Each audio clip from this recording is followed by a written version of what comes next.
जय हिंद। अभी तक हम लोग जेनेटिक्स में जो पढ़ रहे थे वो देखे अभी तक कि बहुत सारे ऐसे लक्षण थे जो पीढ़ी दर पीढ़ी क्या होते थे, स्थानांतरित होते थे। कई प्रकार के ऐसे विकार हैं, रोग हैं जो जनक से संततियों में क्या होते हैं, ट्रांसफर होते हैं। तो इससे क्या होता है, ये जो जेनेटिक डिसऑर्डर होते हैं या जेनेटिक लक्षण होते हैं, उनको पेरेंट्स से बच्चों में स्थानांतरित होने के बाद बच्चों के अंदर क्या होती है, विभिन्नताएं उत्पन्न होती है। वो विभिन्नताएं हानिकारक भी हो सकते हैं और लाभदायक भी हो सकते हैं। तो इनके बारे में क्या किया जाता है, पहले से पता लगाया जरूरी है कि ये हानिकारक विभिन्नताएं हैं, जो विकार आ रहे हैं वो हानिकारक है या लाभदायक है। इसके बारे में पूर्व अनुमान अनुमान क्या कर सकता है, उसको सही समय पर निदान करने में सहायता कर सकता है। तो इन सभी चीज़ों को लेकर के एक नया टॉपिक आज हम लोग को पढ़ना है, और वो पढ़ना है वंशावली विश्लेषण, पेडिग्री एनालिसिस। पेडिग्री एनालिसिस क्या होता है कि जो लक्षण जो पीढ़ी दर पीढ़ी क्या होते हैं, स्थानांतरित होते हैं, या जो विकार पीढ़ी दर पीढ़ी स्थानांतरित होते हैं, उनको हम लोग क्या करते हैं, एक फैमिली ट्री तैयार करते हैं। फैमिली ट्री का मतलब होता है कि परिवार में जितने सदस्य हैं, पहले से पुराने लोगों से लेकर के नए जनरेशन तक के, उनका एक ट्री बनाते हैं और स्केच बनाते हैं, कर सकते हैं। और उस स्केच के माध्यम से देखते हैं कि उनमें जो बीमारी या कोई लक्षण है, उसका ट्रांसफ़र होने का जो पैटर्न है वो क्या है। और उसके बाद हम लोग पता करते हैं कि ये किस प्रकार का क्या है, बीमारी है। तो इस तरह से उसका अध्ययन हम लोग करते हैं, तो उसको हम लोग क्या कहते हैं, वंशावली विश्लेषण कहते हैं। वंशावली विश्लेषण क्या होता है, पहले इसका डेफिनेशन समझेंगे और बारी बारी इसको समझने का कोशिश करेंगे। समझिए, वंशावली विश्लेषण क्या होता है, कुछ ऐसे लक्षण या विकार जो पीढ़ी दर पीढ़ी स्थानांतरित होते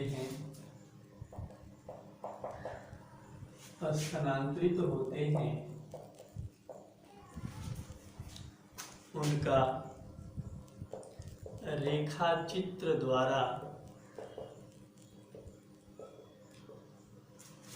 निरूपण एवं अध्ययन वंशावली विश्लेषण कहलाता है।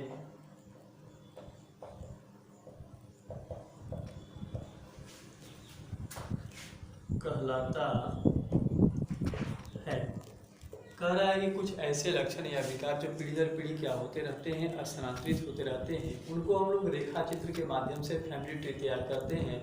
और उसके पैटर्न को देख करके हम लोग किसी भी रोग का क्या करते हैं, अनुमान लगाते हैं। और इस विधि को ही हम लोग क्या कहते हैं, वंशावली विश्लेषण कहते हैं। वंशावली विश्लेषण जो होता है वो किसी फैमिली में, किसी परिवार में बहुत पुराने समय से चली आ रही किसी भी प्रकार के जेनेटिक बीमारी या लक्षण जो होते हैं, उनको पता लगाने में क्या करता है, सहायता करता है।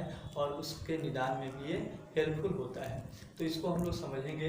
कुछ संकेत होते हैं जिसका उपयोग वंशावली विश्लेषण में किया जाता है, उसके बारे में हम लोग क्या करेंगे, बारी बारी से देखेंगे। लिख डालिएगा, वंशावली विश्लेषण में उपयोग होने वाले संकेत। वंशावली विश्लेषण में उपयोग होने वाले संकेत। अब कौन कौन से संकेत होते हैं, देखिए, पहला जो होता है वो इस प्रकार से होता है, सर्किल टाइप्स का। अगर सिंपल ऐसे सर्किल बनाया हुआ है, तो ये जो सिंपल सर्किल है ये क्या करता है, अप्रभावित या सामान्य मादा की ओर संकेत करता है। इसका मतलब सामान्य मादा, नॉर्मल फीमेल, अगर इस प्रकार से स्क्वायर शेप में बनाया हुआ है, और तो उसका मतलब होता है सामान्य नर, नॉर्मल मेल। ठीक इसी प्रकार से अगर सर्किल बनाया हुआ है और इसको इस प्रकार से शैडो किया हुआ है, डार्क किया हुआ है, तो इसका मतलब क्या होगा, अफेक्टेड फीमेल, प्रभावित मादा। मादा जो है वो किसी प्रकार के विकार से या लक्षण से क्या है, प्रभावित है। ठीक इसी प्रकार से अगर स्क्वायर बनाया हुआ है और वो पूरी तरह से शैडो है इस प्रकार से, तो इसका मतलब क्या होगा, अफेक्टेड नर होगा, प्रभावित नर,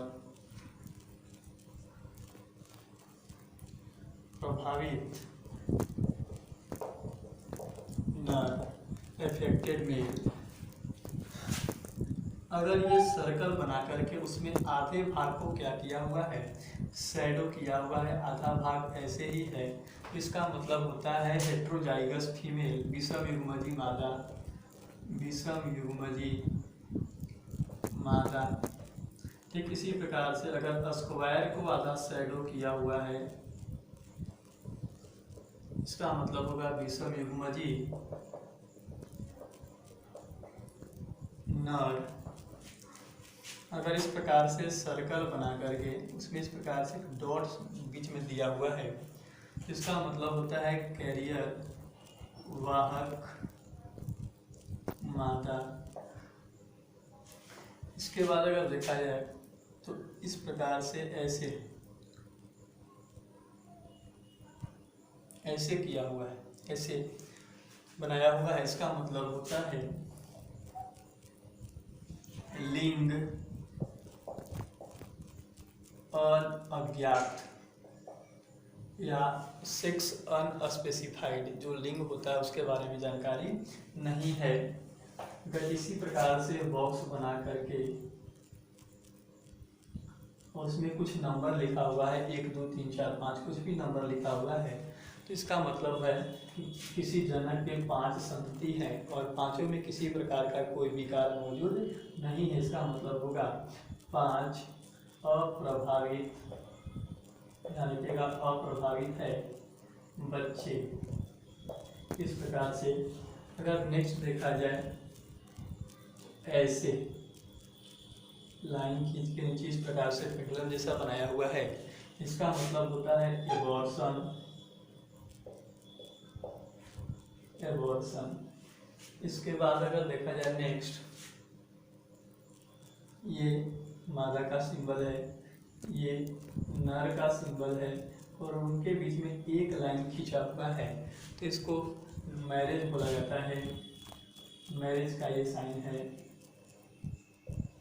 ठीक इसी प्रकार से ये फीमेल का सिंबल, ये मेल का सिंबल और इनके बीच में 2 लाइन है।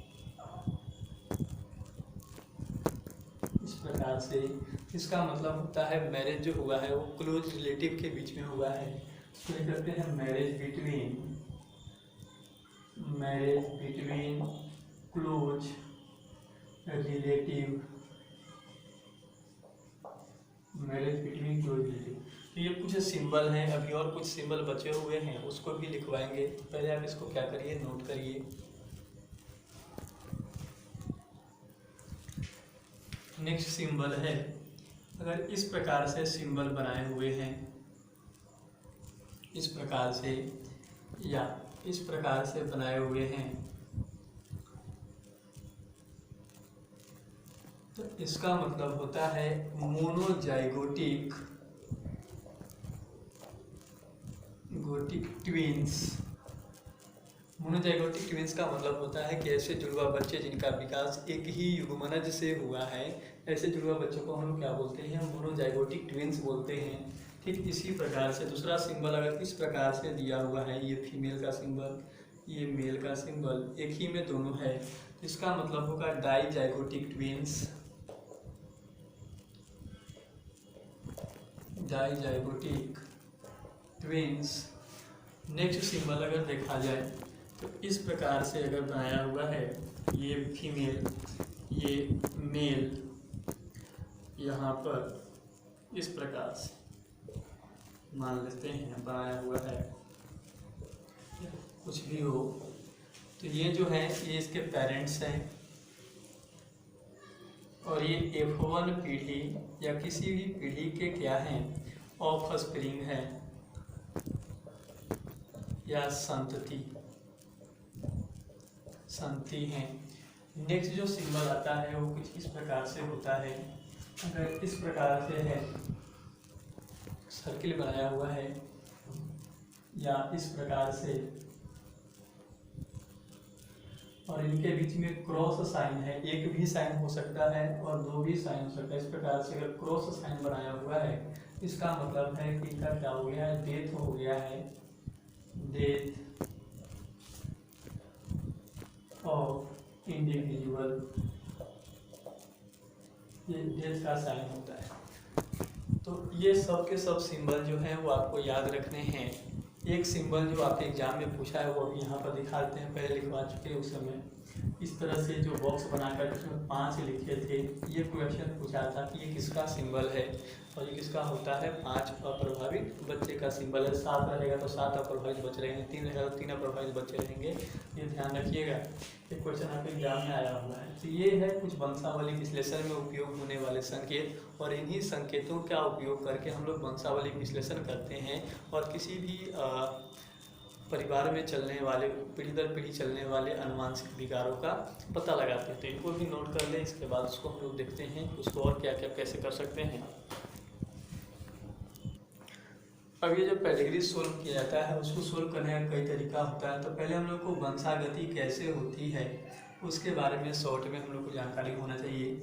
हम लोग पढ़ चुके हैं कि वंशागति जो होता है वो कई तरह के विकार का होता है। एक होता है अलिंग या ऑटोसोमल, हम लोग पढ़े हुए हैं ऑटोसोमल। दूसरा होता है सेक्स लिंक, और थर्ड जो होता है वो होता है, नहीं पढ़े इसके बारे में, इसको मेडिकल या नीट में पढ़ाया जाता है, वो होता है साइटोप्लाज्मिक इनहेरिटेंस। अब ये अलिंग या ऑटोसोमल जो होते हैं ये इक्वली क्या होते हैं, ट्रांसफ़र होते हैं मेल और फीमेल के अंदर बराबर मात्रा में, चाहे वो नर हो या मादा हो, उनके अंदर क्या होते हैं, ट्रांसफ़र होते हैं। इसको पहचानने का तरीका है, इसमें लिख सकते हैं equally transfer in male and female, equally transfer in male and female. इसको भी 2 भागों में बांटा गया है। एक होता है डोमिनेंट, जिसको प्रभावी बोलते हैं डोमिनेंट, और दूसरा जो होता है उसको रिसेसिव कहते हैं, रिसेसिव या अप्रभावी बोलते हैं। डोमिनेंट पहचानने का क्या तरीका है, ये जनरेशन को स्किप नहीं करता है। स्किप करने का मतलब है कि अगर मान लीजिए कि माता पिता में से कोई अगर प्रभावित है, ठीक है, तो ये एक जनरेशन में कोई प्रभावित है तो ये दूसरा जनरेशन में भी कोई प्रभावित हो सकता है, चाहे वो फीमेल है या मेल है। तीसरा जनरेशन में भी कोई क्या हो सकता है, इससे प्रभावित हो सकता है। यहाँ पर क्या हो रहा है कि हर एक जनरेशन में कोई ना कोई व्यक्ति जो है वो उस विकार या बीमारी से क्या है, प्रभावित है, तो उसको हम लोग क्या कहेंगे, डोमिनेंट कहेंगे। अब यहाँ पर लिख सकते हैं generally it does not skip generation, it does not skip generation। और रिसेसिव जो होता है ये जनरेशन को स्किप करता है। इसमें लिखिएगा it can skip generation, it can skip generation। दूसरा चीज़ हम लोग देख सकते हैं कि अगर माता पिता जो हैं वो किसी भी प्रकार के विकार से प्रभावित नहीं हैं तो बच्चे जो होंगे वो किसी भी प्रकार के विकार से प्रभावित नहीं होंगे। अगर माता पिता नॉर्मल हैं तो बच्चे क्या होंगे, वो भी कैसे होंगे, इस तरह के डोमिनेंट वाले डिसऑर्डर में नॉर्मल होंगे। और अगर माता पिता आप प्रभावित हैं तो बच्चे नॉर्मल भी हो सकते हैं और प्रभावित भी हो सकते हैं। उसमें लिख सकते हैं कि normal parents can never have affected child. इसमें लिखेंगे नॉर्मल पेरेंट्स हैव या can never have affected child. अगर माता पिता नॉर्मल हैं तो जो चाइल्ड होंगे वो कभी भी किसी भी विकार से प्रभावित नहीं होंगे। और अगर माता पिता अभी प्रभावित है तो बच्चे नॉर्मल भी हो सकते हैं और प्रभावित भी हो सकते हैं, दोनों का चांस हो सकता है। सोच सकते हैं both affected parents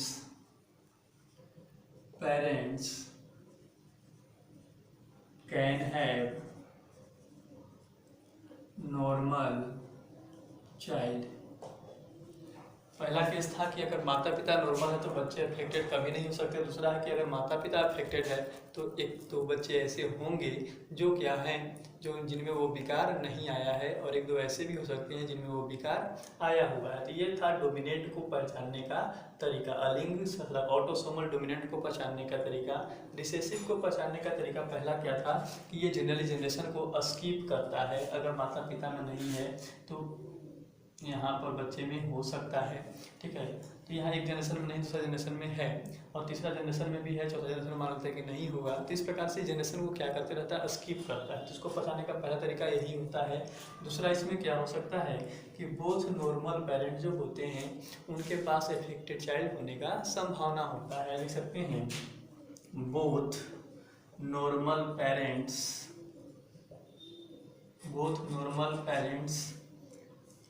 can have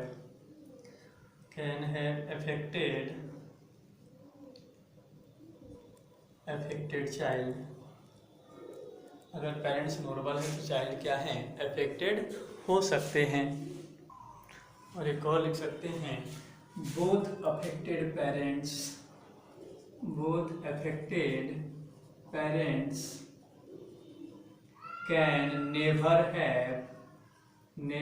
have normal child. कह रहा है कि अगर पेरेंट्स अफेक्टेड हैं तो उनमें नॉर्मल चाइल्ड आने की संभावना नहीं है। तो ऐसे बच्चे पैदा नहीं होंगे जिनमें बीमारी ना हो, ठीक है, अगर माता पिता अफेक्टेड हैं तो। अब इसके बाद आता है सेक्स लिंक। सेक्स लिंक में पेडिग्री एनालिसिस जो होता है उसमें सेक्स लिंक हम लोग दो प्रकार के पढ़े। एक पढ़े एक्स लिंक और दूसरा पढ़े वाई लिंक। एक्स लिंक और वाई लिंक। एक्स लिंक और वाई लिंक हम लोग पढ़ चुके हैं। एक्स लिंक डिसऑर्डर जो होता है ये क्रिस क्रॉस इनहेरिटेंस को शो करता है। इसमें लिख सकते हैं इट कैन शो क्रिस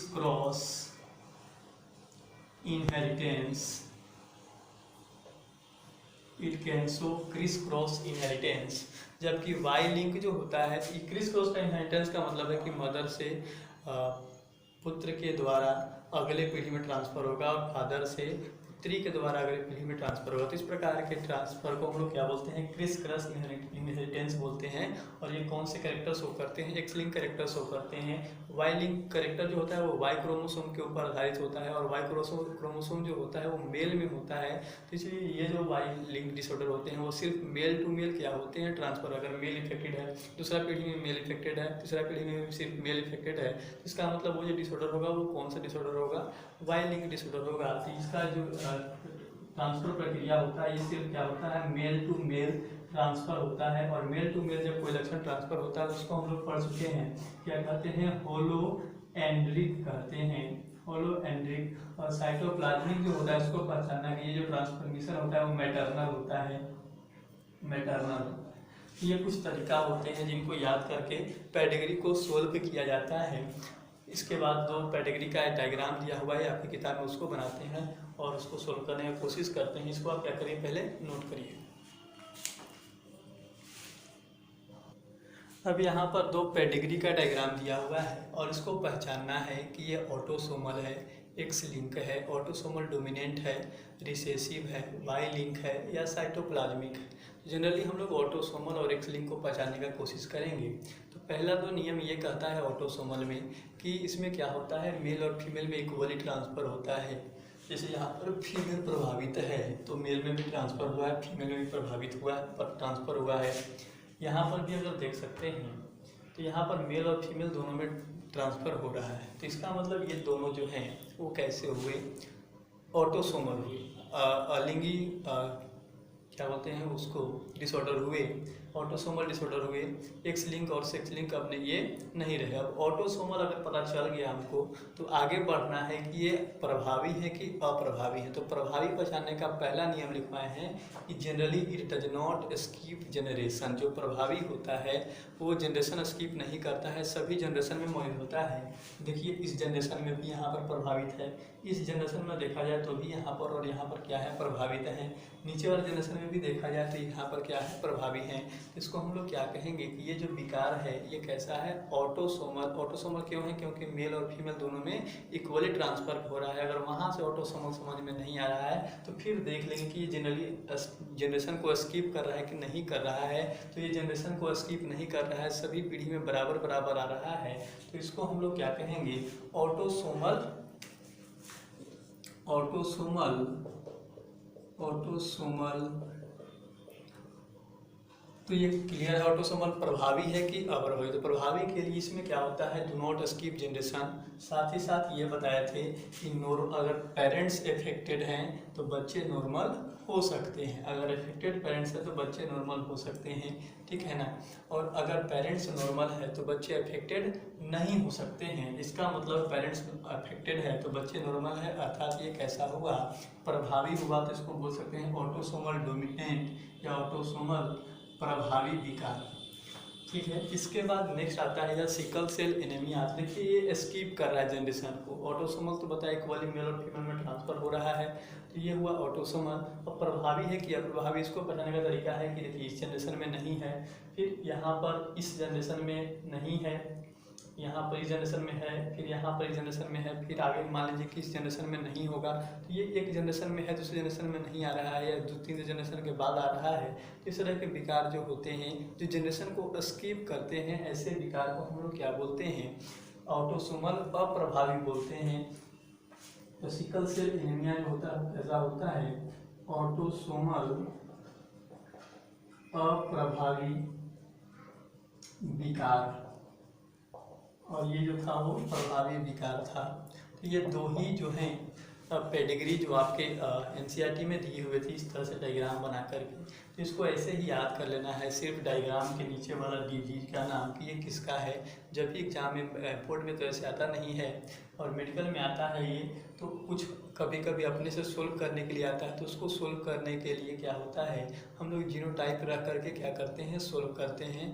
और भी कई तरीके होते हैं सोल्व करने को, और ज़्यादातर यही एनसीईआरटी वाले आते हैं, तो उसमें से यही दोनों में से कोई एक क्या होता है, दिया हुआ रहता है, और ऑप्शन में से इनको क्या करना होता है, चुनना होता है। इसके लिए इसको याद करना पड़ता है पूरा का पूरा स्कीम को इसको।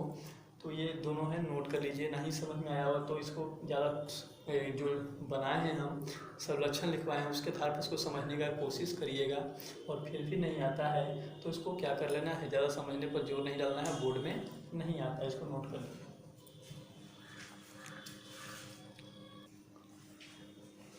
जनरली इसके बाद चैप्टर 5 जो है वो यहीं पर समाप्त होता है, लेकिन चैप्टर 7 का एक टॉपिक है जिसको पॉपुलेशन जेनेटिक्स कहते हैं, जनसंख्या अनुवांशिकी, उसको भी हम लोग यहीं पर पढ़ते हैं। ये जनसंख्या अनुवांशिकी क्या होता है, हेडिंग डालिए नेक्स्ट, जनसंख्या अनुवांशिकी पॉपुलेशन जेनेटिक्स।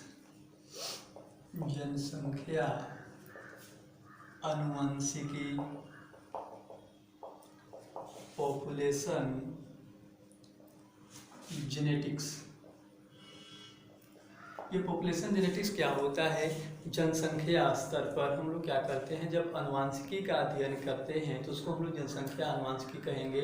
और इसके अंदर हम लोग 3 चीज़ों का अध्ययन करते हैं। एक तो जीन की आवृत्ति का अध्ययन, जीन की आवृत्ति जो जीन का फ्रीक्वेंसी होता है उसका अध्ययन करते हैं। साथ ही साथ कई प्रकार के जो विकार होते हैं उनके बारे में भी हम लोग क्या करते हैं, यहाँ पर अध्ययन करते हैं जनसंख्या अनुवांशिकी के अंदर। इसमें लिख सकते हैं जनसंख्या स्तर पर, जनसंख्या स्तर पर अनुवांशिकी का अध्ययन जनसंख्या अनुवांशिकी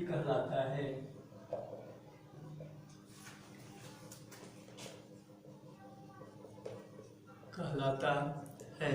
इसके अंतर्गत जो मुख्य रूप से हम लोग पढ़ते हैं वो जीन की आवृत्ति पढ़ते हैं। जीन की आवृत्ति, फ्रीक्वेंसी ऑफ जीन, जीन के प्रकार एवं बहुविकल्पता, जो पहले पढ़ चुके हैं हम लोग जेनेटिक्स में, बहुविकल्पता का अध्ययन किया जाता है। बहुविकल्पता का अध्ययन किया जाता है। कह रहा है कि जनसंख्या स्तर पर हम लोग अनुवांशिकी का अध्ययन करते हैं तो उसको हम जनसंख्या अनुवांशिकी कहते हैं। और इसके अंतर्गत हम लोग 3 बिंदुओं का अध्ययन करते हैं। पहला तो है जीन आवृत्ति क्या होता है, उसके बारे में जानेंगे। दूसरा कह रहा है कि जीन के प्रकार कैसे होते हैं, क्या होते हैं, उसके बारे में। और किसका अध्ययन करते हैं हम लोग, बहुविकल्पता का अध्ययन करते हैं। वहाँ पर एक क्वेश्चन भी हम आपको कराए थे कि जनसंख्या का अध्ययन बहुविकल्पता के अध्ययन के लिए आवश्यक क्यों होता है। इसको आगे पढ़ते हैं, इसको नोट करिए। पहले हेडिंग डालेंगे जीन बहाव। जीन बहाव कुछ डेफिनेशन है, इंपॉर्टेंट डेफिनेशन, जिसको बोलते हैं जीन फ्लो। क्या होता है, अनियमित संगम के कारण, रेंडम मेटिंग के कारण जो जीन होते, एक जनसंख्या के जो जीन हो, रेंडम मेटिंग क्या होता है ये हम आपको चैप्टर 9 में AI जहाँ पर पढ़ाए हैं उसके जो प्रजनन की विधि जो पढ़ाए थे वहीं पर आपको पढ़ाया गया है अनियंत्रित प्रजनन प्रयोग। तो वहाँ पर जब जीन बहाव क्या होता है कि जब अनियंत्रित रूप से जीव प्रजनन करते हैं, रेंडम मेटिंग होता है, तो उसके कारण क्या होता है, एक जनसंख्या के जो जीन होते हैं वो दूसरे जनसंख्या में स्थानांतरित होते हैं। और इस प्रकार से जीन को एक जनसंख्या से दूसरे जनसंख्या में स्थानांतरित होने का प्रोसेस जो होता है उसी को हम लोग क्या कहते हैं, जीन बहाव कहते हैं। इसमें लिख सकते हैं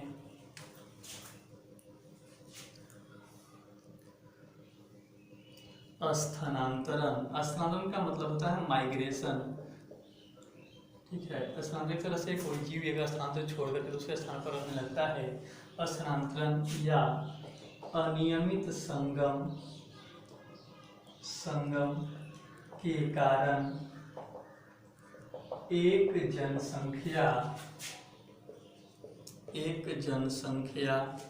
के जीन को दूसरे जनसंख्या में स्थानांतरित, एक जनसंख्या के जीन को दूसरे जनसंख्या में स्थानांतरित होने की क्रिया जीन बहाव कहलाती है। जीन बहाव कहलाती है। नेक्स्ट डेफिनेशन जो पढ़ना है वो पढ़ना है आनुवंशिक भार। आनुवंशिक भार, जेनेटिक लोड।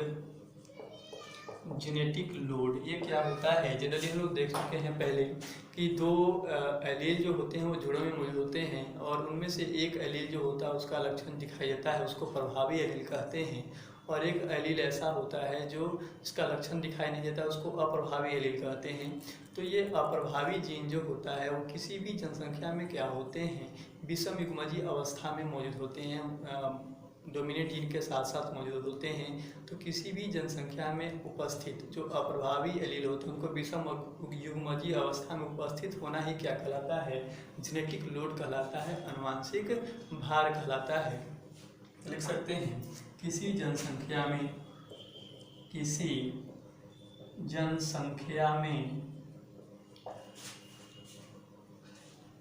अप्रभावी एलील, अप्रभावी जीन को विषम युग्मजीय अवस्था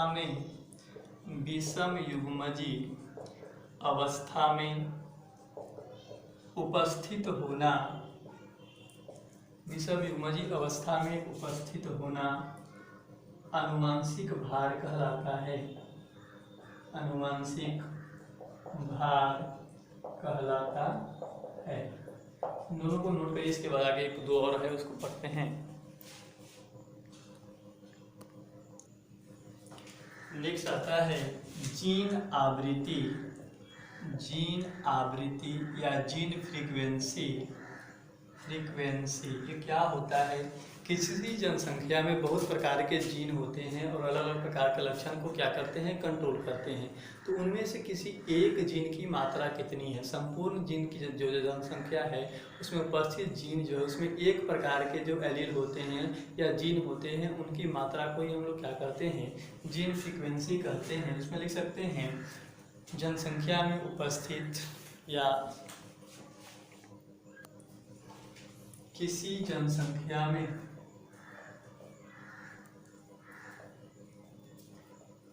उपस्थित संपूर्ण जीन में से किसी एक प्रकार के जीन की मात्रा को या संख्या को जीन आवृत्ति कहते हैं। और इसको समझने के लिए क्वेश्चन के